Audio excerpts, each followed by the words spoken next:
Dois-tu certifier ton compte Instagram? C'est ce que nous allons voir dans ce nouvel épisode de Ça suffit les conneries. Ça suffit les conneries, le média anti-bullshit qui dit stop aux conneries autour de l'entrepreneuriat et la communication.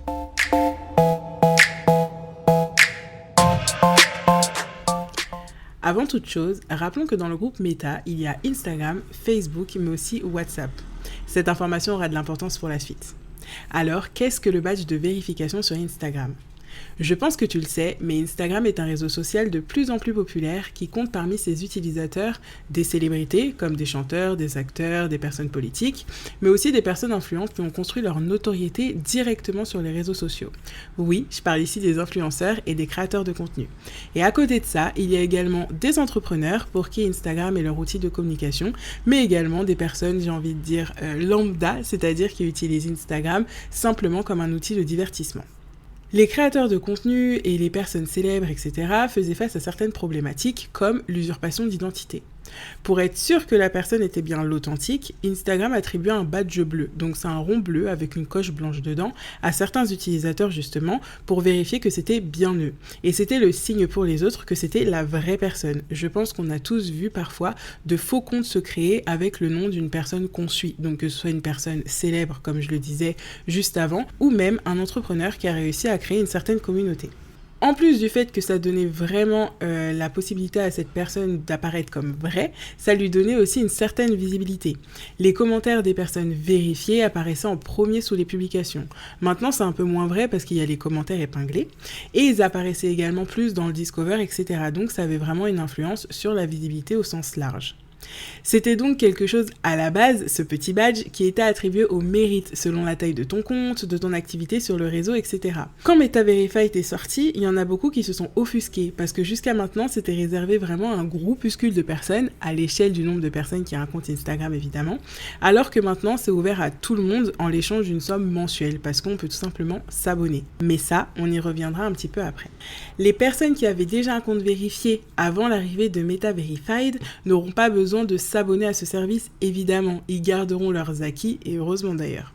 La deuxième problématique qui se posait, c'est qu'il y a de plus en plus de comptes qui se voyaient suspendus ou hackés sans possibilité de le récupérer. Des personnes ont perdu leur compte après avoir réuni des milliers, voire plusieurs dizaines de milliers d'abonnés dessus. Ça peut paraître superficiel dit comme ça, mais n'oublions pas que pour beaucoup, Instagram fait partie intégrante de leur travail, soit parce qu'ils sont rémunérés grâce à leur création de contenu, soit parce que c'est leur canal de prospection et d'acquisition de clients principal.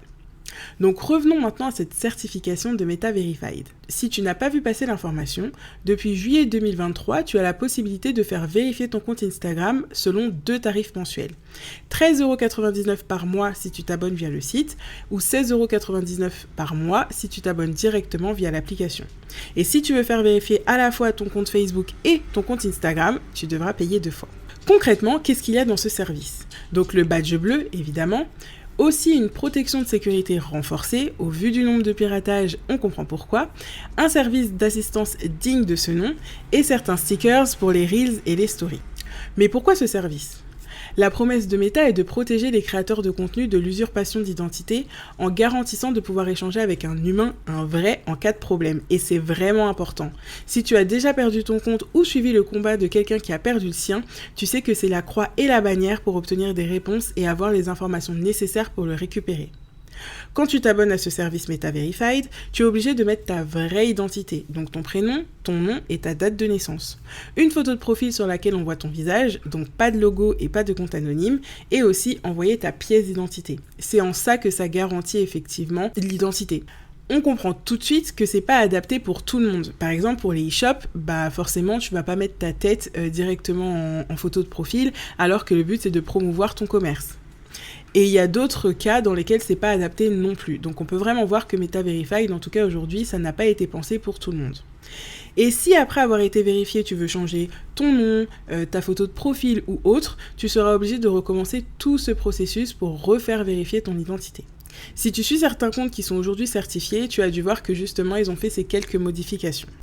Maintenant, ce qu'on se demande vraiment, c'est est-ce qu'il faut payer ce badge ? Comme à chaque fois, ça dépend surtout de tes objectifs.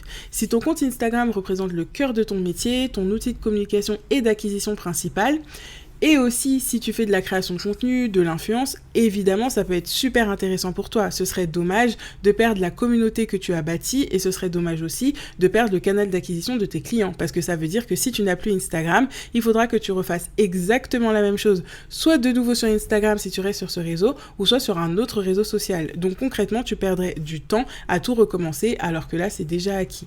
Par contre, si c'est juste dans l'optique d'avoir le badge bleu pour gonfler ton ego ou parce que tu penses que tu vas gagner en visibilité, passe ton chemin, parce que là, tu vas perdre et du temps et 17 € par mois. De mon côté, je ne ferai pas certifier mon compte Instagram pour l'instant parce que je n'en ressens pas le besoin. Mais si un jour j'ai une grosse communauté sur Ça suffit les conneries, ce que je me souhaite, j'y penserai évidemment. Puis en vrai, 17 € par mois, c'est pas énorme. Il y a des outils qu'on paie bien plus cher que ça pour notre business. Mais c'est juste que je trouve qu'au niveau rapport qualité-prix, il pourrait y avoir des efforts de fait.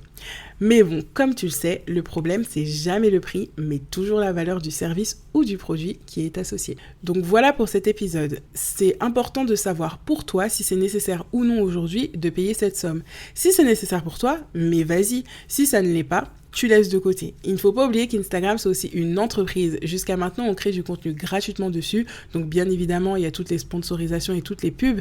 Mais il n'empêche qu'aujourd'hui, créer un compte dessus, c'est totalement gratuit. Donc, c'est aussi normal que derrière, ils proposent des services qui sont payants pour que eux, encore une fois, puissent gagner des sous. Donc, ça peut offusquer certaines personnes, mais on n'oublie pas que c'est une entreprise. Et comme toutes les entreprises, le but est de faire du gain et du profit. Psst, tu apprécies le podcast ? J'ai besoin de toi. Est-ce que tu pourrais prendre le temps de mettre un commentaire, de t'abonner ou de mettre de petites étoiles si jamais ta plateforme le permet? Ça permet vraiment au podcast de se faire connaître et de pouvoir être écouté par de plus en plus de personnes. Je te remercie par avance pour ce petit coup de pouce que tu me donneras.